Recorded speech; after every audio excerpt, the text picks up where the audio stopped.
ایک بات یاد رکھیں، اگر یہ اسی طرح ہو گیا جس کی طرف آپ نے اشارہ کیا اور اس میں وزن بھی ہے، تو پھر آپ دیکھنا ہوتا کیا ہے. ایسا ریباؤنڈ کہ ہوش ٹھکانے آ جائیں گے ان لوگوں کے. یہ یاد رکھنا، یہ دور کی بات نہیں، مہینوں کے اندر اندر. یہ تو کہتے ہیں نا، کہیں کی اینٹ کہیں کا روڑا، بھانوتی نے کنبہ جوڑا. اس کنبے کے ساتھ پھر جو ہوگا، اچھا اس کی بھی مجھے پرواہ نہیں.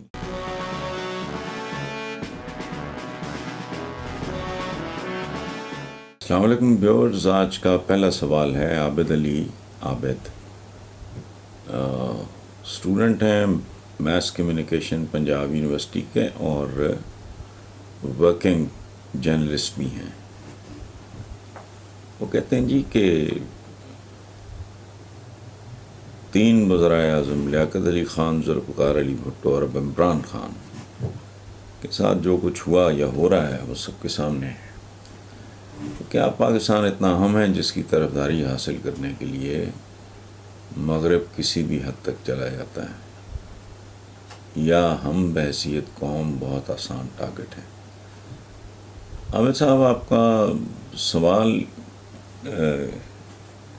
اہم بہت ہے، حساس بہت ہے، لیکن اس طرح کے پروگرامز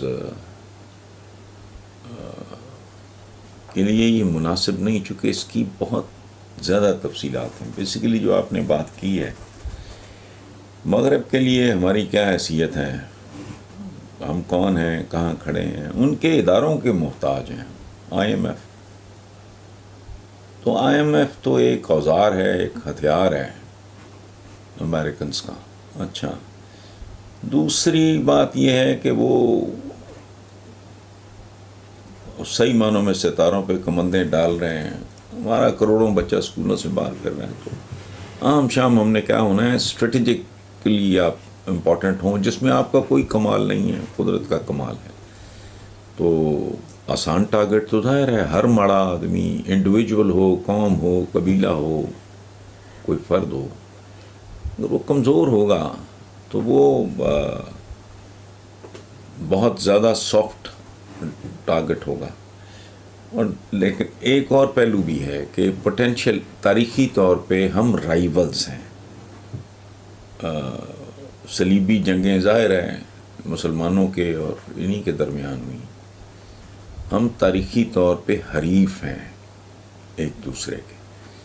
اور جو عقل مند ہوتا ہے وہ سمجھتا ہے نپ دا ایول ان دا بڈ. ایول سے مراد میری یہ ہے کہ ہم ان کو ایول سمجھتے ہیں، وہ ہم کو ایول سمجھتے ہیں. تو چونکہ ہم دونوں حلیف نہیں ہیں، حریف ہیں اور تاریخی طور پہ ہیں. باقی ساری وہ لولو پوپو ہے، وہ انٹرنیشنل قسم کے نخرے ہیں، ڈپلومیسی ہے، یہ ہے، وہ ہے. But practically for all practical purposes تو چاہتے ہیں کہ بھی یہ اوقات میں. اور دوسری بات جو میں کبھی کبھی سوچتا ہوں اور آپ کے ساتھ شیئر کرنا چاہ رہا ہوں، ہم جیسے لوگوں کے بارے میں ویسٹ کو یا کسی اور کو بہت زیادہ بدتمیزی کریں گے تو وہ شٹ اپ کال دے دیں گے. یہ وہ جیسے انہوں نے کہا تھا پرویز مشرف صاحب کے زمانے میں کہ تمہیں پتھر کے زمانے میں دھکیل دیں گے.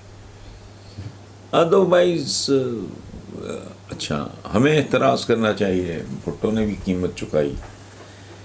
یہ زبان جو ہے، میں نے کل بھی یا پرسوں شاید کسی سوال کے جواب میں کہا ہے کہ اقبال نے کہا تھا پہلے اپنے پے کرے خاکی میں جاں پیدا کرو. تو ہم وہ لوگ جو اپنی گلیوں اور محلوں میں اکٹھے نہیں ہیں، ہمارے اور طبقاتی تقسیم اپنی جگہ پہ، لسانی تقسیم اپنی جگہ پہ، مذہبی مسالک کے حوالے سے میں بات کروں، تقسیم اپنی جگہ پہ، ہمارے ذات برادری اپنی جگہ پہ، ہم تو کسی بھی جگہ پہ. لیکن سٹل وہ چونکہ ہمیں ایول سمجھتے ہیں، ان کو ایول سمجھتے ہیں. وہ کہتے ہیں ٹھیک ہے، ان کو ایک ادھر ٹھاپ لگائی جائے، ذرا بھی اگر ان کو سر اٹھاتے دیکھو. باقی اگر آپ نے اس معاملے کو سمجھنا ہے، مغرب کو لیڈ کر رہا ہے اس وقت امریکہ. اس کے لیے یہ میں نہیں اس کا اس طرح جواب دے سکتا، ممکن ہی نہیں ہے. تو عالی شان وہم میں حسین حقانی کی ایک کتاب ہے اس میں ذاتی رائے حسین حقانی کی، اس کتاب کی، میں حسین حقانی کو کہاں ریٹ کرتا ہوں، کیا سمجھتا ہوں، وہ ایک علیحدہ بحث ہے. لیکن کسی کا کام اگر میرٹ پہ آپ دیکھو، آپ کو اچھا لگے، آپ کو تعریف کرنی چاہیے. اپنی رائے نہ ہونے کے برابر ہے حسین حقانی صاحب کی، لیکن جو انہوں نے شواہد، دستاویزی حوالے پیش کیے ہیں، وہ آپ پڑھ کے دیکھ لیں، آپ کو سب کچھ سمجھ آ جائے گا. اگر سب کچھ نہیں تو کم از کم 70-75% کہانی آپ کو سمجھ آ جائے گی. آخری بات میں عرض کر دوں آپ کو کہ ملک نام میدانوں، پہاڑوں، دریاؤں، سمندروں، صحراؤں کا نہیں ہوتا، جنگلوں کا نام نہیں ہوتا، کھیتوں کا نام نہیں ہوتا، مکانوں کا نام نہیں ہوتا. ملک ہوتا ہے عوام سے. عوام کے آگے پھر دو، ایک ہوتی ہے اشرافیہ، اجلاف، اور ایک ہوتے اشراف. اشرافیہ، عوام، اجلاف، یہ دو. میرا ذاتی اوپینین یہ ہے کہ ہمارے ملک میں آج کی تاریخ تک تو مقابلہ ہے اشراف اور اجلاف دونوں میں، کہ کون زیادہ کرپٹ ہے. اب اس میں فرق آ جاتا ہے صرف جبڑے کے سائز کا. جس کا جبڑا ہے، یعنی جو اختیار میں ہے، جس کے پاس اقتدار میں ہے، وہ جبڑے کے مطابق پرچھے اتار رہا ہے. باقی جو کم تول رہا ہے، جھوٹ بول رہا ہے، اوپر اس نے اچھا پھل یا سبزی سجائی ہوئی ہے، نیچے گند ہے، اور وہ تول بھی نہیں ٹھیک رہا، اس کے اوزان بھی ٹھیک نہیں ہے، اس کی چونچ ہے. وہ پاکستان کی اتنی سی بوٹی اتار رہا ہے. جس کے پاس چونچ کی بجائے جبڑا ہے، وہ پرچھے اتار رہا ہے. بیرون ملک جائیدادیں، بینکس، یہ وہ سارے ان کے بھرے ہوئے، ان کے اکاؤنٹس وہاں ہیں. تو اتنی سی کہانی ہے، اس پہ کچھ اور ایڈ کرنے کی ضرورت نہیں. ہم اگر اپنے اپنے گریبانوں میں جھانک لیں، اندر ہر جواب موجود ہے. Thank you. فیصل حسین ہے جی، لاڑکانہ سندھ سے. وہ کہتے ہیں کہ جی کرسی تو عمران خان کے ہاتھ سے نکل گئی. اب اس صورتحال میں سیاسی اختلاف اپنی جگہ، لیکن اس ملک کا مستقبل یہ وہ وغیرہ وغیرہ. بھائی میرے کرسی